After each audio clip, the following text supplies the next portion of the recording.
Good morning, and welcome to First Unitarian Universalist Church of Rochester. We're a church of open minds and loving hearts, celebrating many sources of wisdom and many spiritual paths. Your faith, your doubts, your questions, your hopes, your identities are welcome here. Welcome to visitors and newcomers. We're glad you're here. There's a preschool playroom open for young ones throughout the morning and activities for kids following the Time for All Ages. All are welcome. And after service, you can join us down in the Commons, where you can find ways to get involved in the life of the church and the community and enjoy refreshments and conversation. Our January Justice partner is CERT, Community Engagement Response Team, using de-escalation and nonviolent intervention to disrupt violence in our community.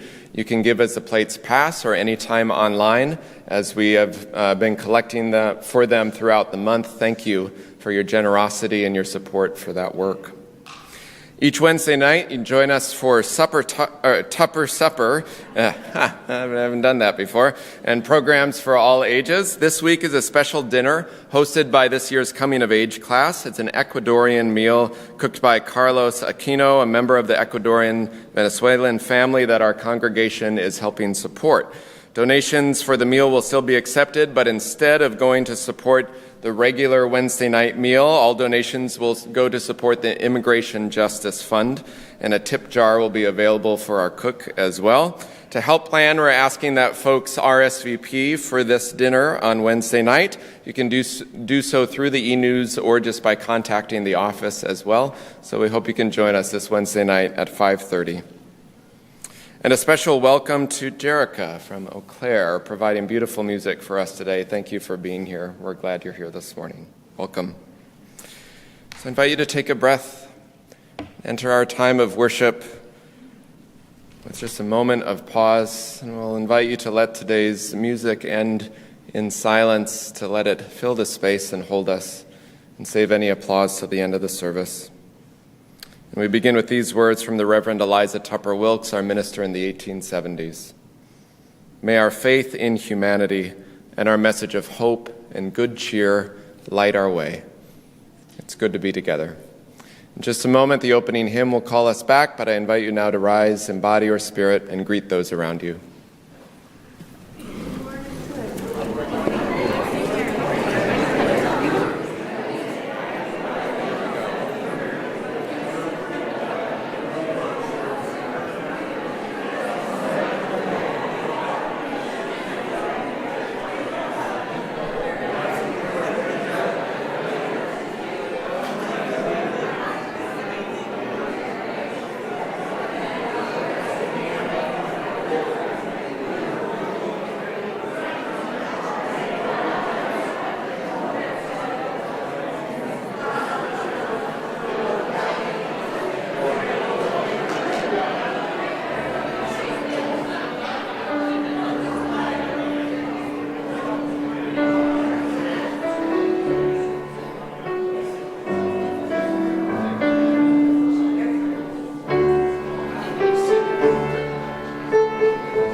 try around this morning.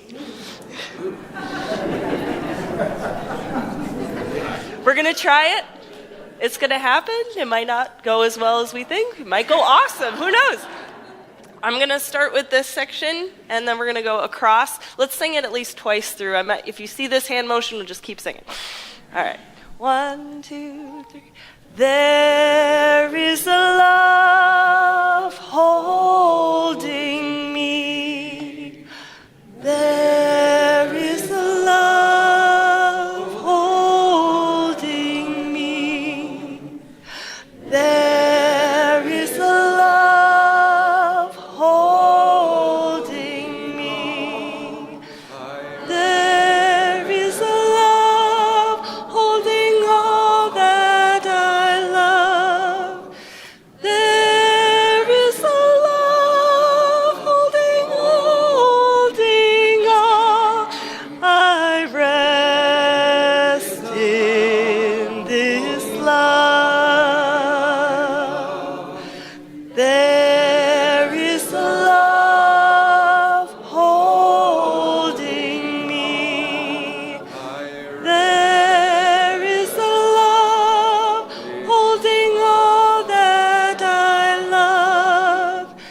There is a love holding all. I rest in this love. I don't know about you, but that sounded pretty good to me. Thank you.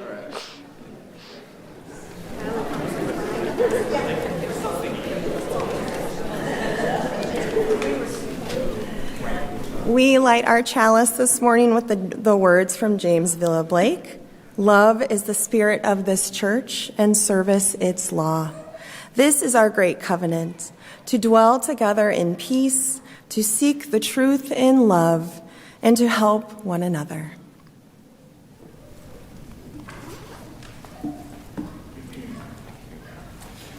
Some of you may be aware that we are embarking on an exciting building and new church home campaign and a capital campaign. Some of you may have heard that news, that we're embarking on that.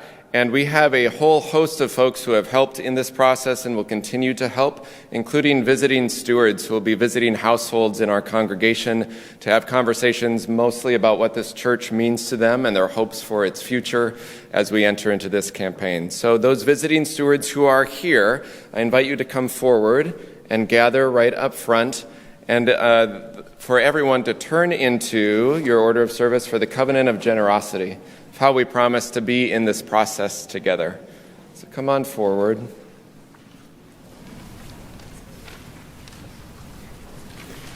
The words are in your order of service. They're also up here on the screen.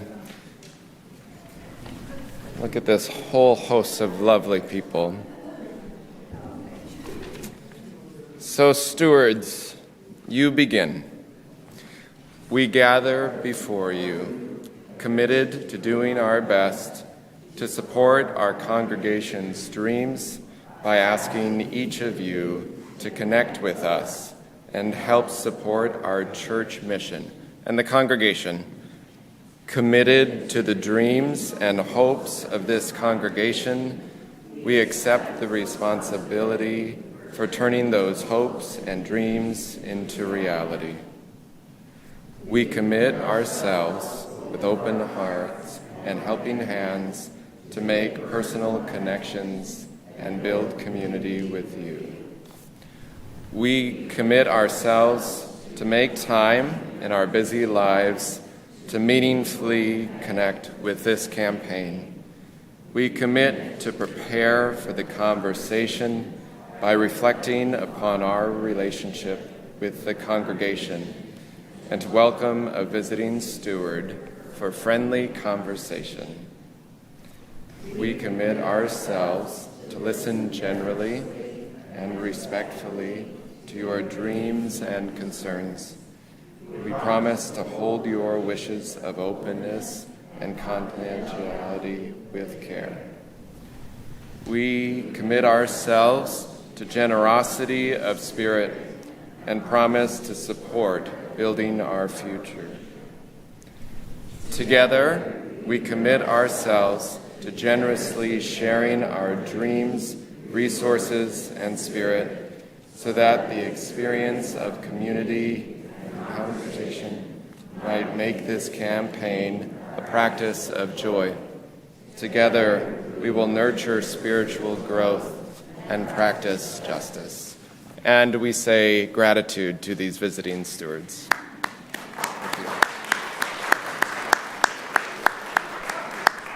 You may return to your seats. Thank you.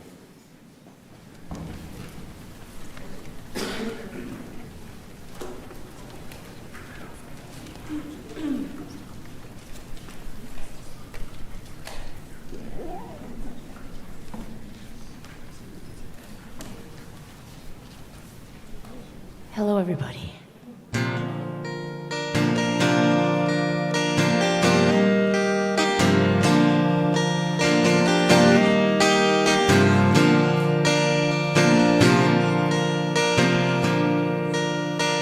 I am not this fear that eats at me.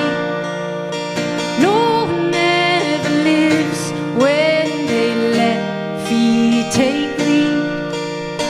I have hopes, I have goals in my many dreams. So why can I let the fear destroy me? No, why can I let the fear destroy me? Let it be the fuel and not the fall that ignites the life I was always meant for. Let it be the fuel and not the fall that ignites the life I was always meant for.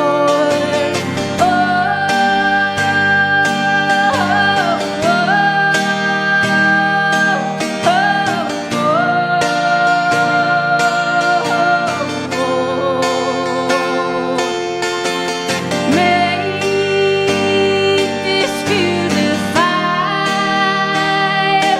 that burns deep in me, till it erupts to 1,000 lit dreams. Let it be the fuel and not the fall that ignites the life I was always meant for. Let it be the fuel and not the fall that ignites the life I was always meant for.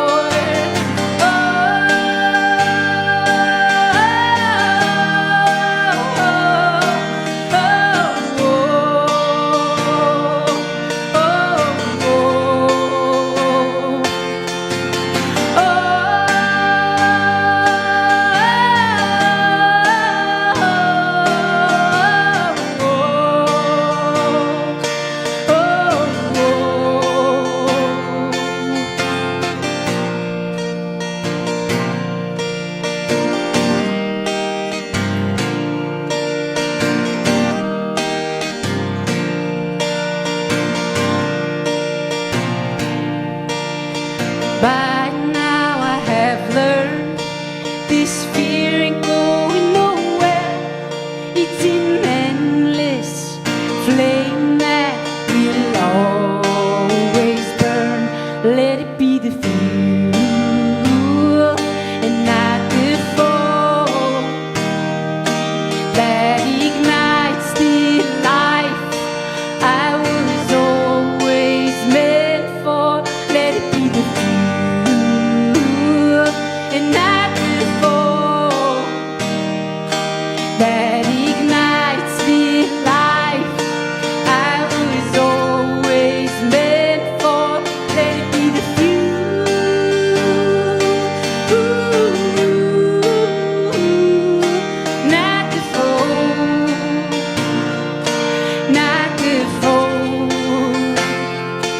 let it be the few.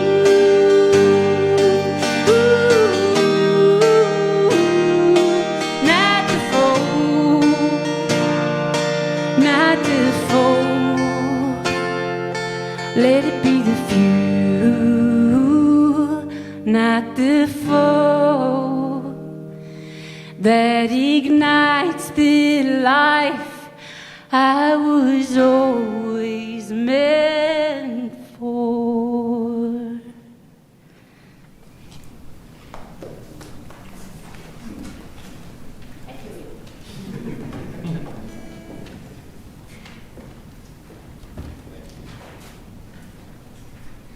That was beautiful. Invite children to come forward. We have a story for you this morning. Stephanie and I are going to share it together. Since Amy's gone, it takes two of us to try to fill her space.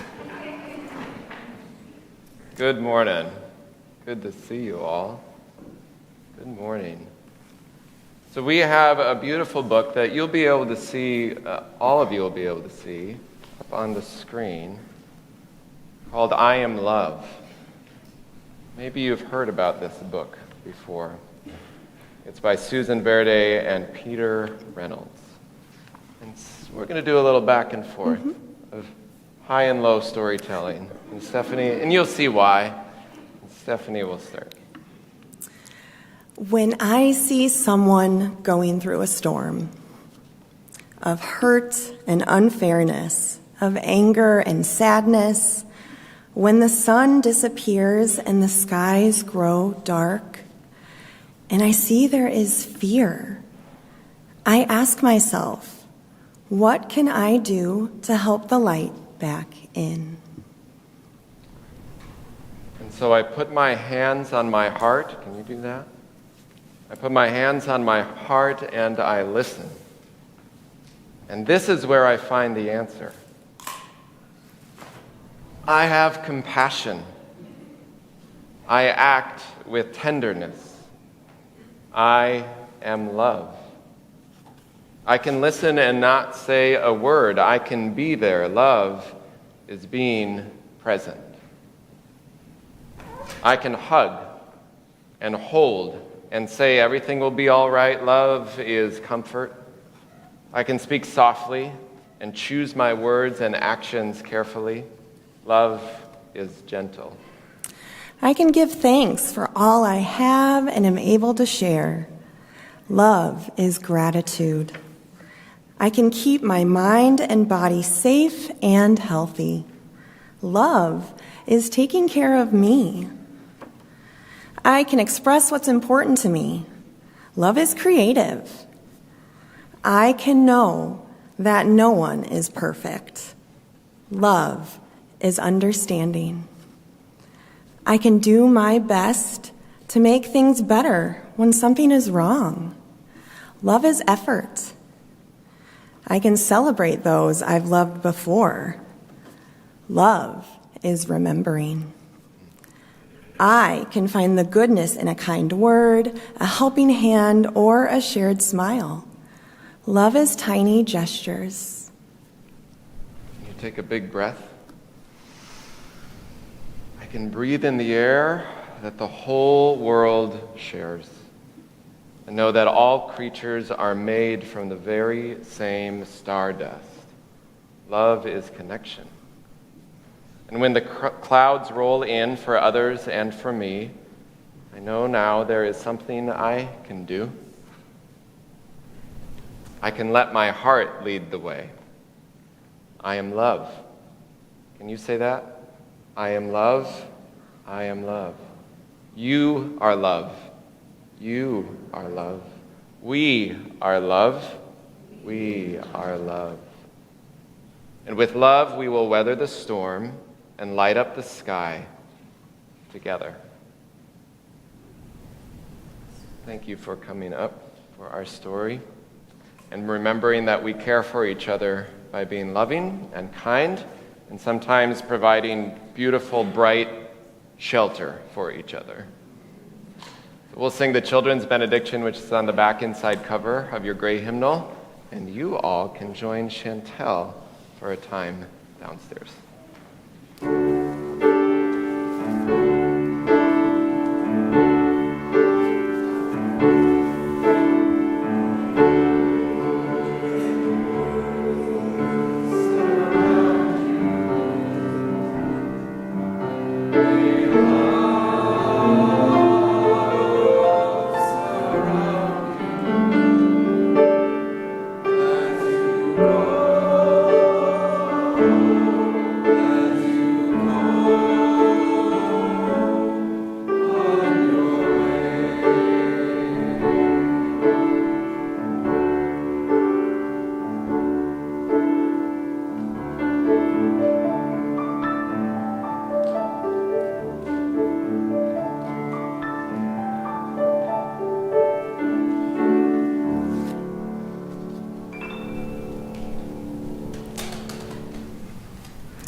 Knock, knock.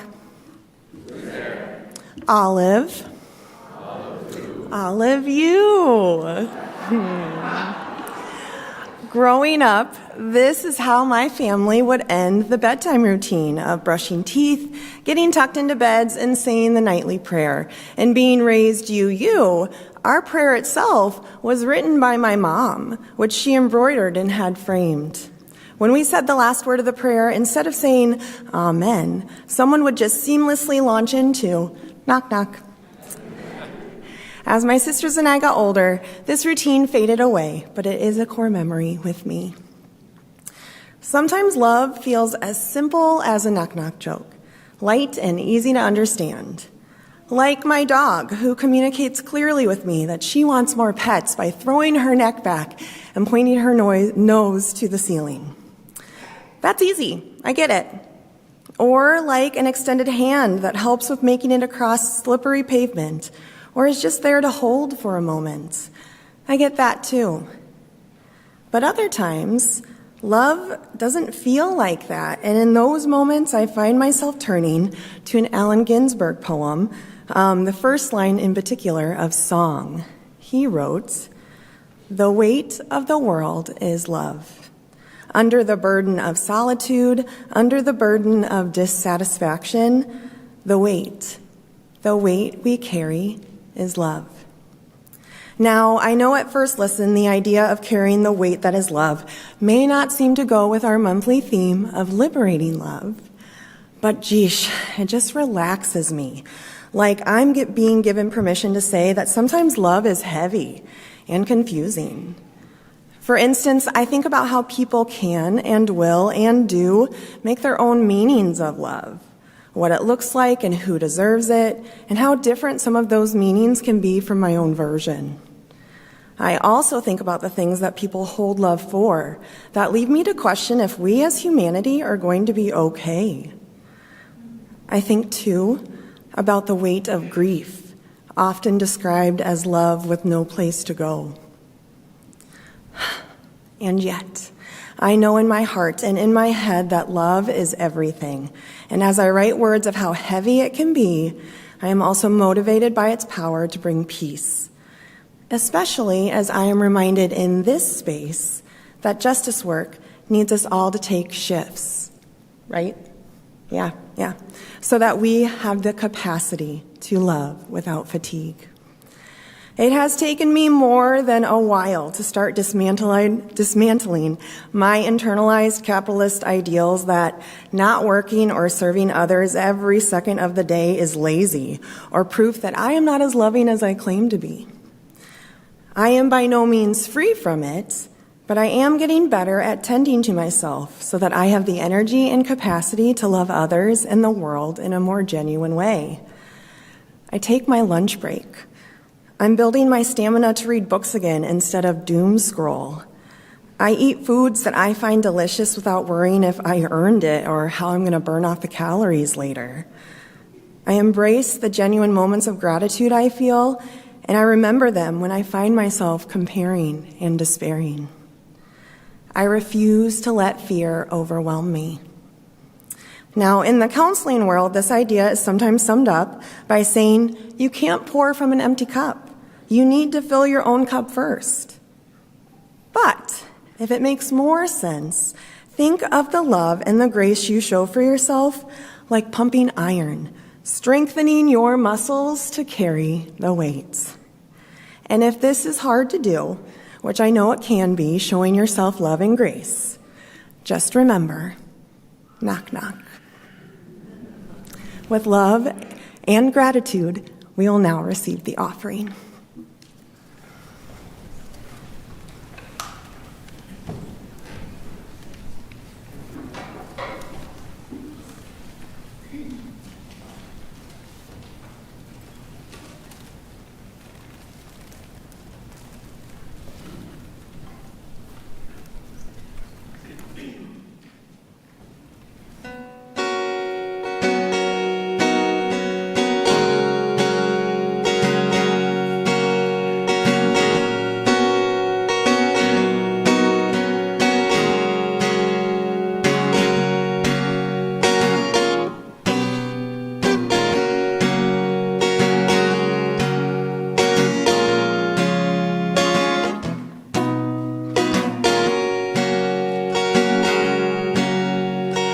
What's it gonna take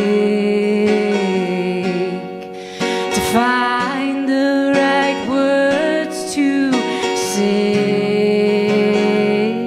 in a melody that makes even stone cold hearts break? Even stone cold hearts break. Even stone cold hearts break. Spent my life this way,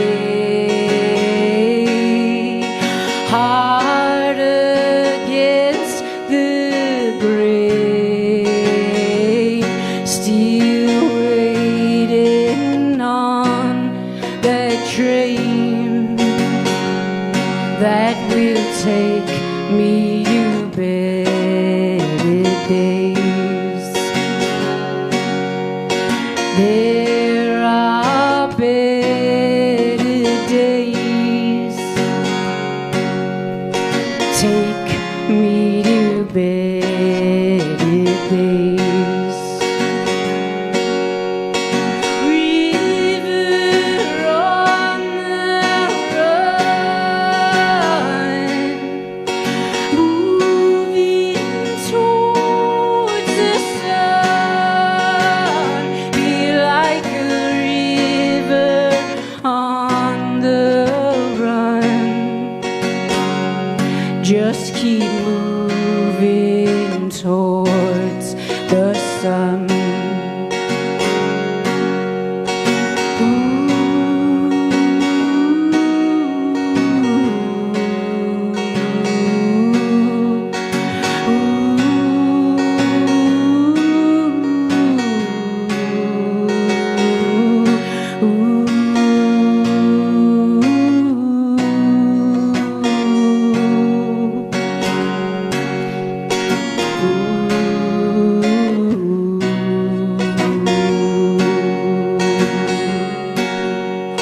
Spent my life this way, heart always leading the way. There's no road I'd rather take. It's made my stone cold heart break. And it takes me to better days. River on the run, river on the run. Be like a river on the run. Just keep moving towards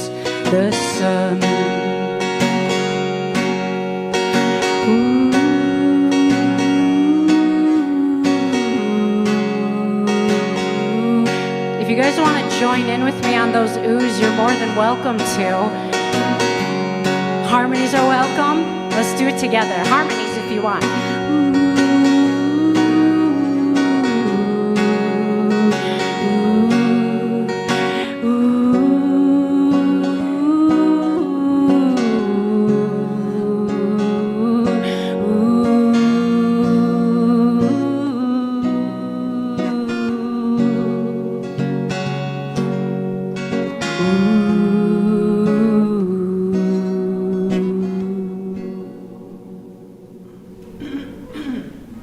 Thank you. That's beautiful.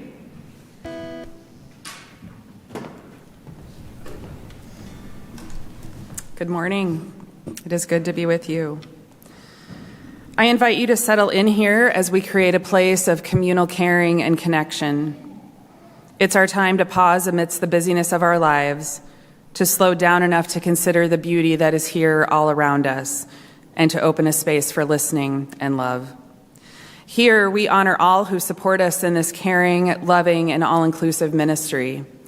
We send gratitude to John McLaughlin, serving as our caring coordinator for the last 2 weeks, arranging care for our members and friends in need. Julie Gilkinson will take over for the next 2, and we thank her for that service to the church. The members of our caring committee are wonderful examples of our compassionate community, holding us up as we go through challenging and happy times. And life can be challenging. We could all use some extra support with what life throws at us. And if you are experiencing those challenges in your life, we encourage you to reach out for support and help. If you need additional care or personal pastoral care, please reach out to Reverend Luke or myself with that request. In this community, we share pieces of our lives with one another. We do this because all people here have value. Each person's experience matters. We lift up those who are experiencing sadness, illness, or loneliness. May the strength and love in our congregation help guide you. We revel in those who are experiencing joys in their lives. May their happiness lift us all, and may their joy filter into all around them. There's a lot of tenderness to hold today in these announcements. Sometimes the sad outweighs the happy. May we find love, hope, joy, and healing strength in this community. We hold Lucy Bond in our loving embrace. Lucy's husband of 40 years, Mark, passed away peacefully on Thursday at Cottagewood from complications of Parkinson's disease with Lewy body dementia. Mark was surrounded by family and will be universally remembered for his unfailing kindness, dependability, and generosity of spirit. A celebration of life for Mark will be held on March 1st at 5:30 at the Rochester Arts Center. And we hold Lucy, family, and all who knew Mark in our thoughts.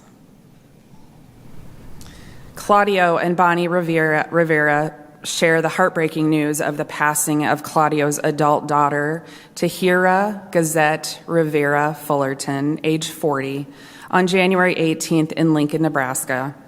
At the age of 19, she was diagnosed with an aggressive brain tumor and fought with a brave and relentless positive spirit. At this time of loss, we hold all those touched by Tahira's strong faith and light. And Lenore Went, mother of Chris Went, age 92 of Fairmont, Minnesota, passed away on Thursday, January 18th, and services were held this last week. We hope that memories comfort Chris and Nina and all who knew Lenore throughout her long and beautiful life. We hold all of these families and loved ones in these tender times. The weight that we carry is love. May the faith in the spirit of life, love for the community of earth, and love for the light in each other be ours now and in all the days to come.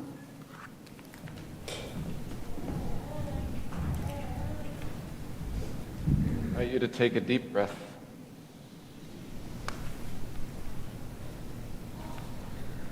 Breathe deep the breath of life. Feel below you the earth and its ancient turning. Above you the sky, and beyond that the stars shining with their ancient light, holding you here in this moment. You yourself made of earth and stars. Know that in this house you are named and known as beloved, as sacred. Invite you into this time of meditation, this time of prayer, first by sharing silence together.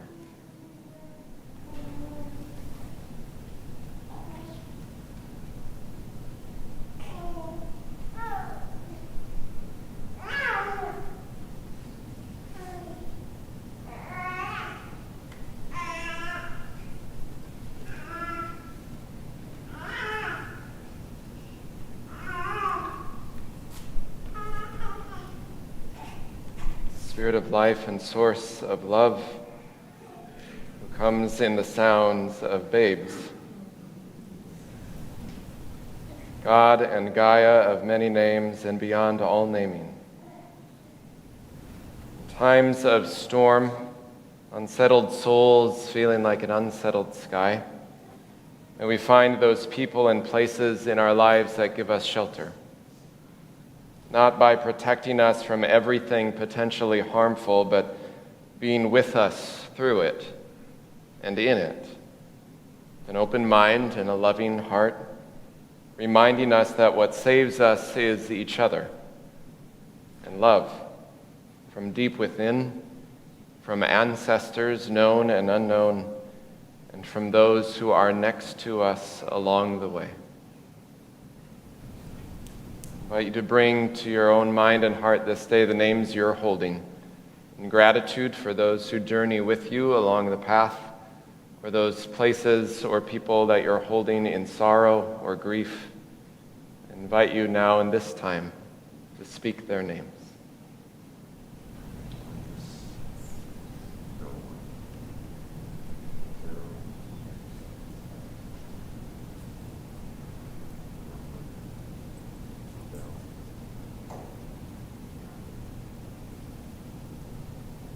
For all the names spoken and held in the silent sanctuary of our hearts, may we be forever grateful.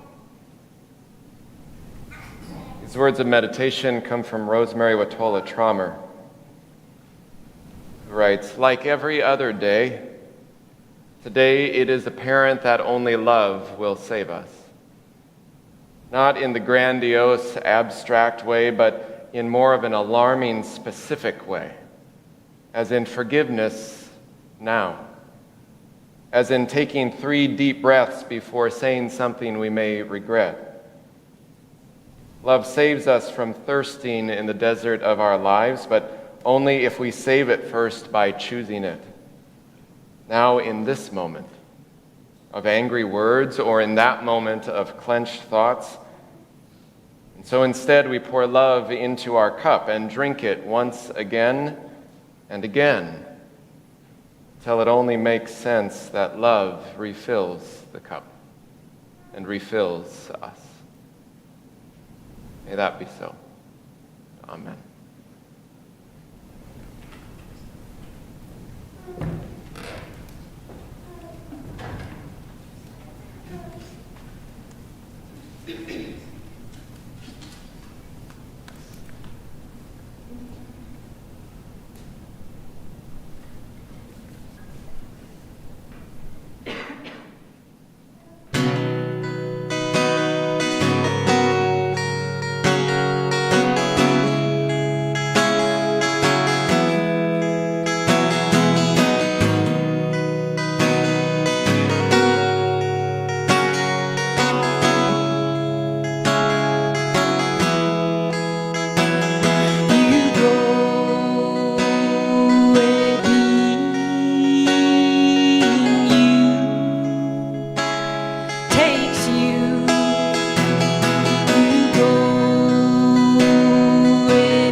your own so free.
This morning's reading is an excerpt from World of Wonders, a book of essays by Amy Nezu-Kumatatil.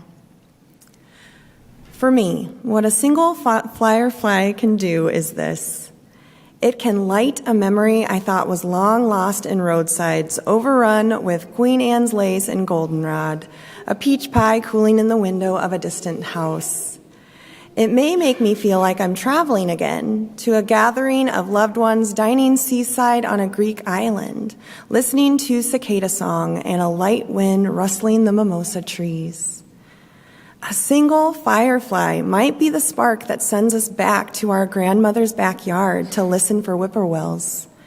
The spark that sends us back to splashing in an ice-cold creek bed with our jeans rolled up to our knees until we shudder and gasp, our toes fully wrinkled.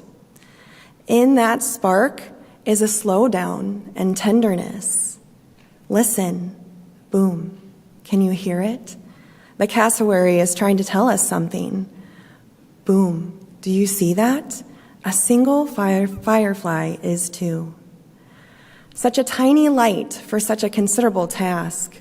Its luminescence could very well be the spark that reminds us to make a most necessary turn, a shift and a swing and a switch toward cherishing this magnificent and wondrous planet. Boom, boom. You might think of a heartbeat, your own, a child, someone else's, or something's heart. And in that slowdown, you might think it's a kind of love. And you'd be right.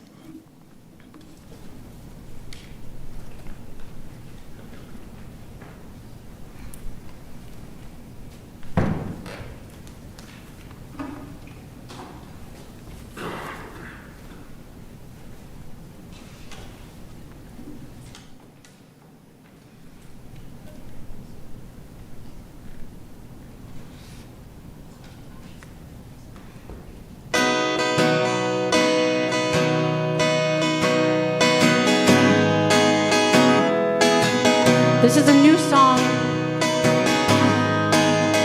so I'm reminding myself right now.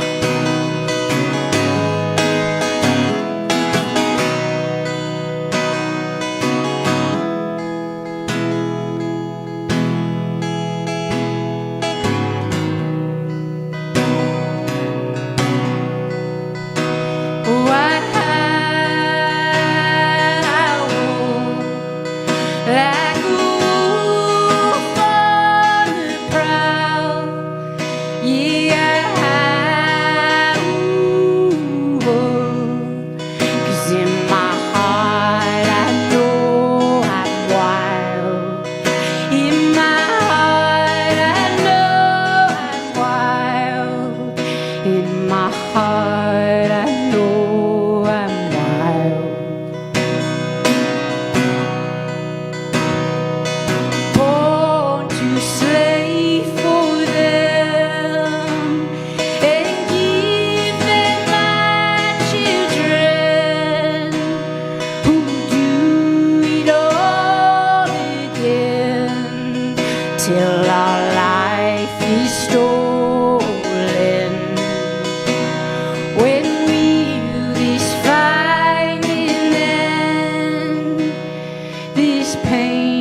find a way to rise above.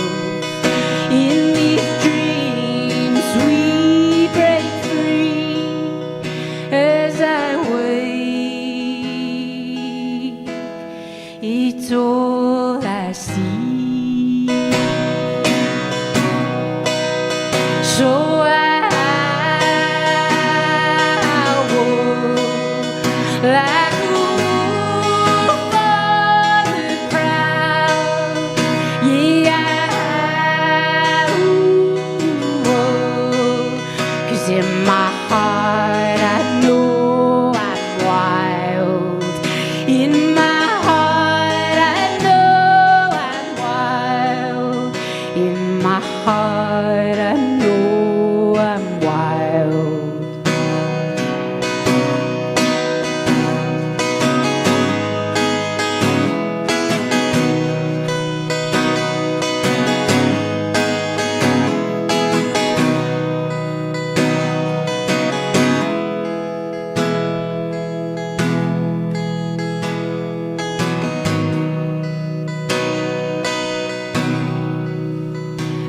My life's not for them to use again and again. Not mine nor my friends. Reclaim the skin you're in. Own your own existence. Let's be born again. And let's howl like a wolf on the prowl. Yeah, let's howl, cause in my heart I know we're wild. In my heart I know we're wild. In my heart I know we're wild.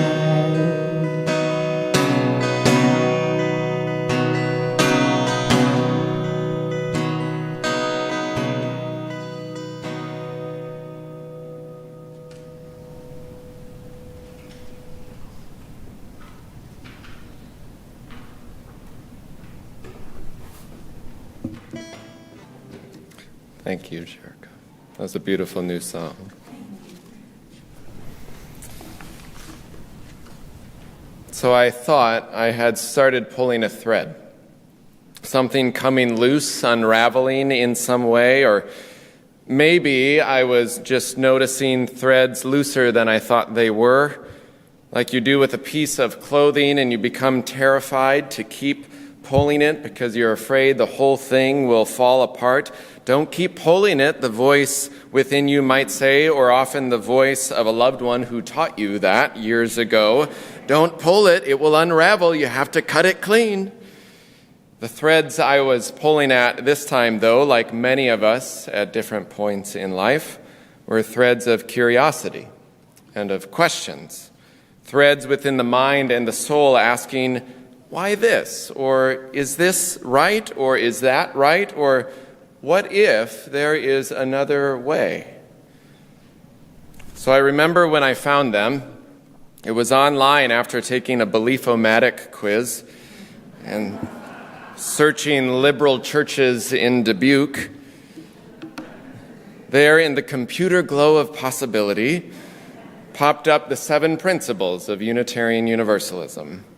The inherent worth and dignity of every person, a free and responsible search for truth and meaning, reverence for the interdependent web of existence of which we are a part, and there were words of justice and equity and democracy and conscience and freedom and spiritual growth and peace.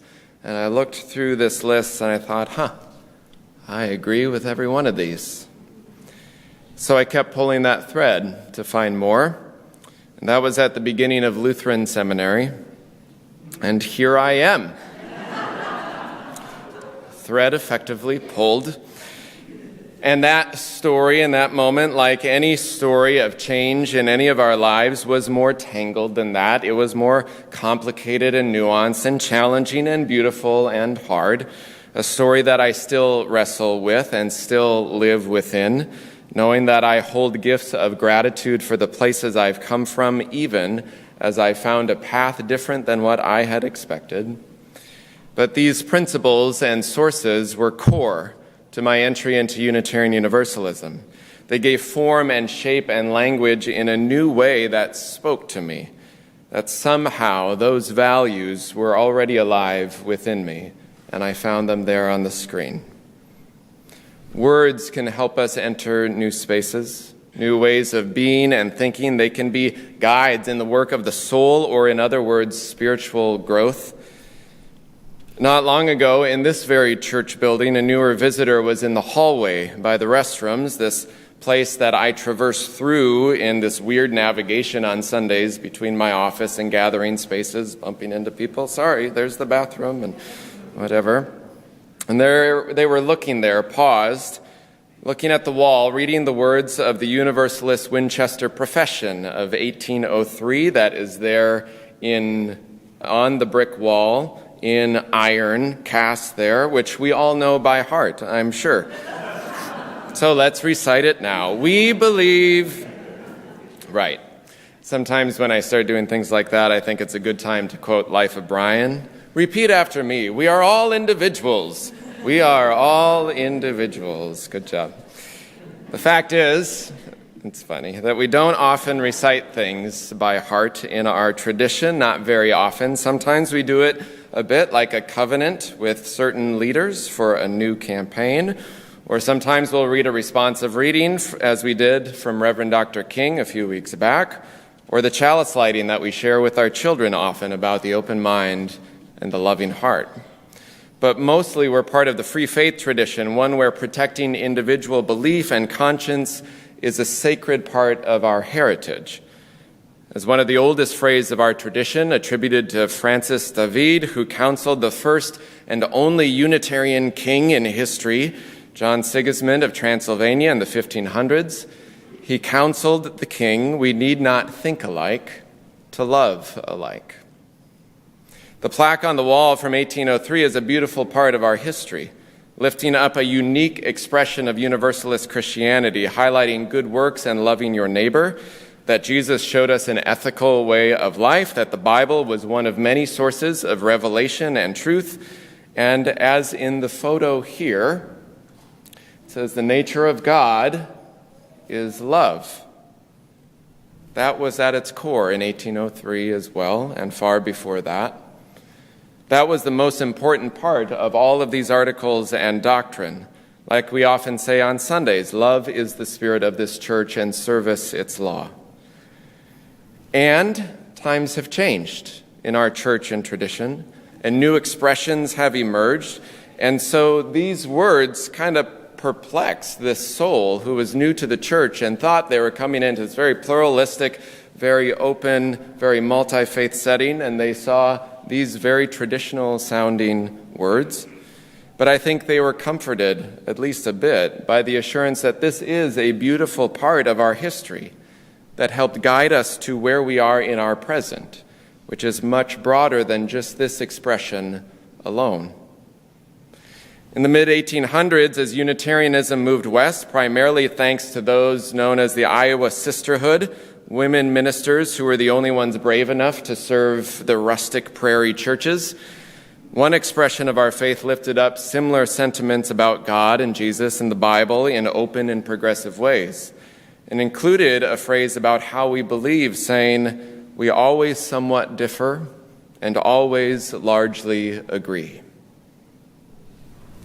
Our National Association has been in conversation over the last few years, moving toward a revision, which will be voted on this summer, to put the 7 principles and sources in new language and in a completely different format, values language, with love at the center, like in this graphic, which they've shared. There are plenty of opinions on marketing design that came out with this. It was often also put into a newer artistic expression here. And you see these words: justice, interdependence, equity, generosity, pluralism, transformation, and love at the center. You might not know that the word love does not appear in our current 7 principles at all. It's in the sources in a couple places, but not in our principles. Some of that might come from our own history of Unitarianism over the years, holding much of the power and money or the influence of the necessary shift to humanism in the early 1900s, as compared to blue-collar universalism, whose central tenet was always love. And some of this has been changing in recent decades of a growing pluralism in our faith that knows that science and reason go right along with mystery and wonder and ancient spiritual things, like love. The things that poets lift up as the most mysterious yet most common thing that calls us into relationship and community and memory and more. Or as the poet writes about the spark of a firefly, its luminescence could very well be the spark that reminds us to make a turn, a shift, a swing, a switch toward cherishing this magnificent and wondrous planet. Love like a heartbeat. Boom. One way we do share words is often in our singing.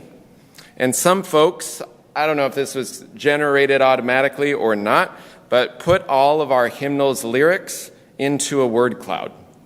So here is the gray hymnal. Notice, love. And then here is the teal hymnal. Notice, love. It is a central expression of who we are and how we practice our tradition. I love the 7 principles. They ushered me into this tradition as an open threshold and door, and were part of a change that completely shifted the trajectory of my life. And I love this new expression, rooted in values too. Part of my support for this is that when people come into the doors of our church and in the other 4 congregations that I've served in, for many years people speak of values, having shared values to what brings and holds them in these congregations, of compassion and justice and like-heartedness and love. These values, while they are broad, give us some spiritual bumpers on the path, kind of, which guard against moral relativism, that help define a bit how we approach things, how we promise to be in community, that each of these values, equity, generosity, interdependence, justice, pluralism, transformation, that those do hold us. And yes, there will likely be more plain language used with these too, for children in particular, like the current kid version of the 7 principles that maybe you know even better by heart than the actual 7 principles. To be kind in all you do, and that we are free to learn together. For you nerds, since this isn't already nerdy enough for you, you might know that the principles have been revised many times. They're actually required to be revised every 15 years, though our current principles have not been revised since I was born. I'm a little older than 15. The original in 1961 was when our 2 traditions merged and included an all-night parliamentary debate that almost stalled the merger, defining and debating language of God and the love of man and all this language that would later need tons of updating for gender inclusion and more.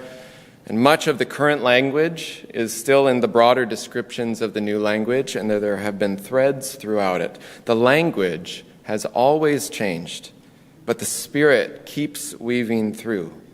That's core in our tradition. Expressions change, but values remain. And the reason for that, if you look on the front of the gray hymnal, it says this is purposely a living tradition, avoiding doctrine or dogma of any kind so that our expression of faith is always attuned to the growing wisdom and changing culture and new expressions of the world. So we're called to do this every so often. And I think most of the time we're grateful for that. I'm pretty sure most of you here, even though you might personally be fine with the 1803 Winchester profession, it might not be the core thing you think that expresses this church. As one colleague has said, our expression is something like this in Unitarian Universalism: oh, for the love of spirit and science and all of it. All of it. Change is hard, and it is good, and it's part of our spiritual identity since 1568. The congregation where I interned, First Unitarian Society of Minneapolis, is a historic part of humanism in our association and our country. In the 1920s, John Dietrich was the minister and was considered the prominent leader of religious humanism in the United States, or in short, the idea of religion without God. This was an innovative gift to our movement and society, the idea rooted in centuries-old practices that you need not think alike to love alike, opened a new pluralism, that you can be religious and not believe in God, that science and reason were moral ways to understand truth and could be part of your spiritual growth. More broadly, going to church and believing in God did not need to go hand in hand. It was a helpful corrective in a time of rigid dogma in the culture. There were even evening debates and events that people would show up at between competing ideas around this, even covered in the newspaper. That was what we did before Facebook and TikTok. People showed up for theological debates as their entertainment. Some of us still prefer that. I don't know about you. But over time, like anything, it also had its challenges, and in some ways snuffed out any spiritual language in almost fundamentalist ways within Unitarian Universalism for decades. The old joke at that congregation was that they shunned any God language or spiritual language so severely that they wouldn't sing a hymn on one page if the word God was on the next page. It was too close. Later on, though, Dietrich, this founder, referred to the formative document, the Humanist Manifesto, by writing this. He said, "You're wise to let it now stand as a historical document. It is definitely a dated instrument," he said. "It in no wise way reflects the humility which becomes the real seeker of truth. But that is the kind of fellows we were in those days. In fact, I was one of the chief offenders," he said. "But I see now that my utter reliance upon science and reason and my contempt for any intuition or intangible values, which are the very essence of art and religion, was a great mistake."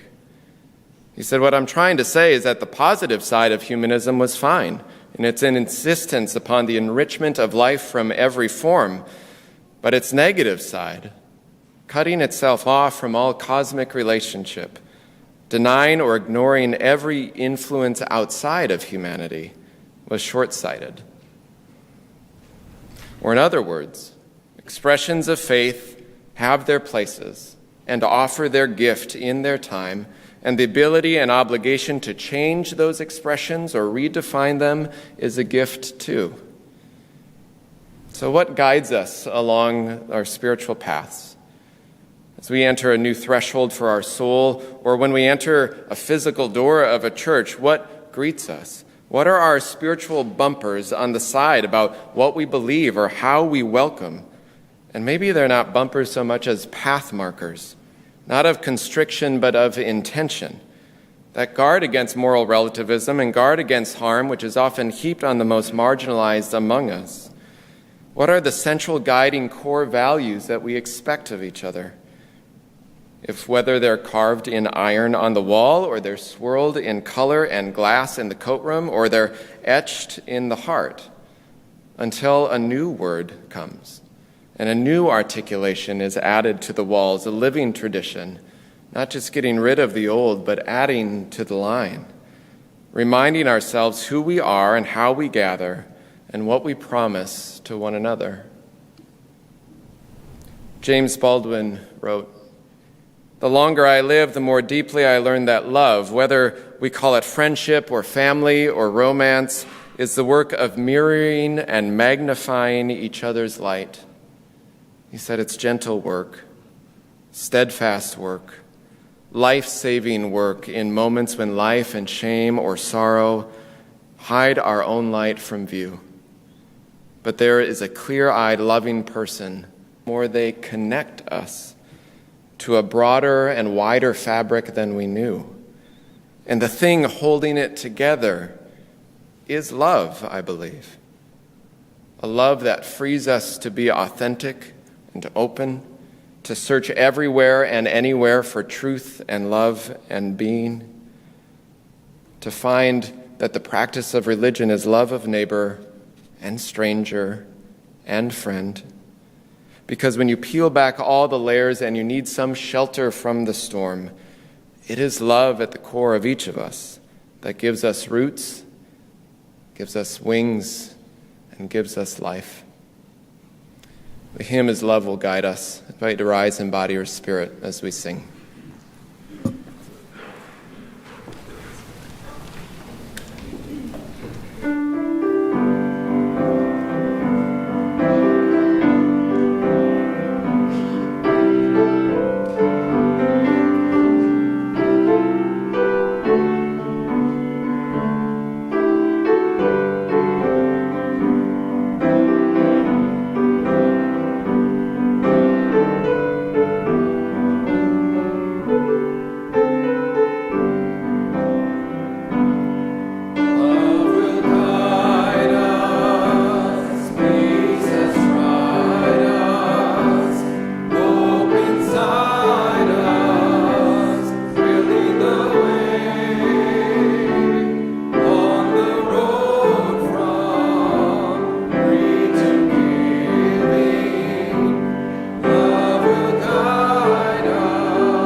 invite you, as you're comfortable, place a hand on your heart or toward the sky or the earth in gratitude.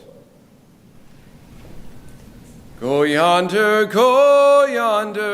and gather the people.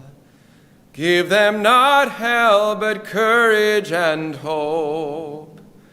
Give them something of the love you have found here, and tell all the people that love is our home.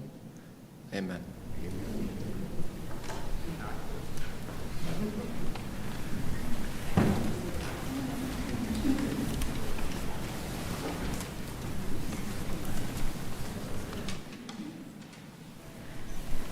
All right, this last one I'm sharing with you is called My Greatness. It's a story of love in my life, the power of it.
My existence, except love. Oh,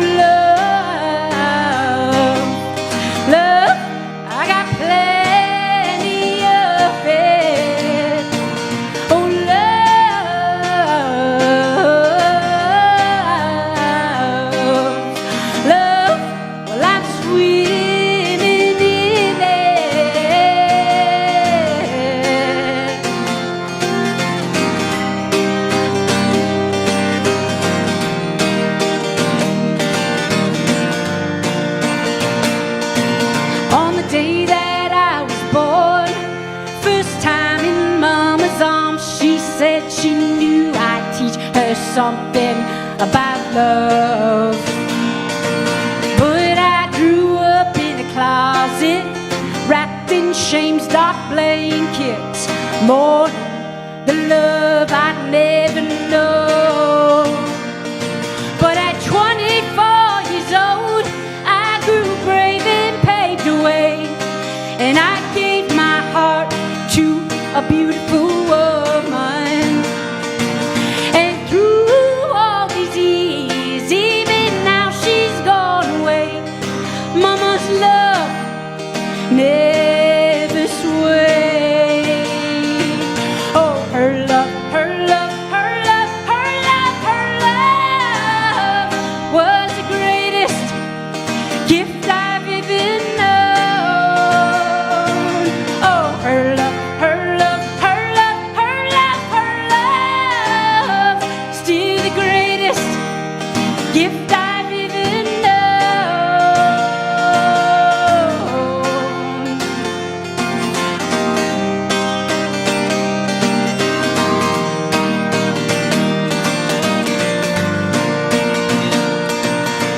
My little bro told me words our grandpa spoke. He said, leave this world better than you found it. Well, that's all I came to do. Oh, I'll follow in their footprints, singing this message to you. It's easy, but it's true. Mama's spirit is singing it too. And all those who came before me, we sing love, oh love, love, I got plenty of it, oh love,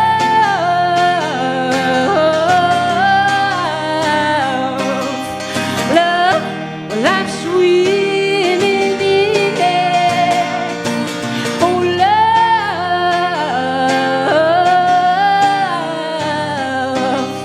love is my greatness, love,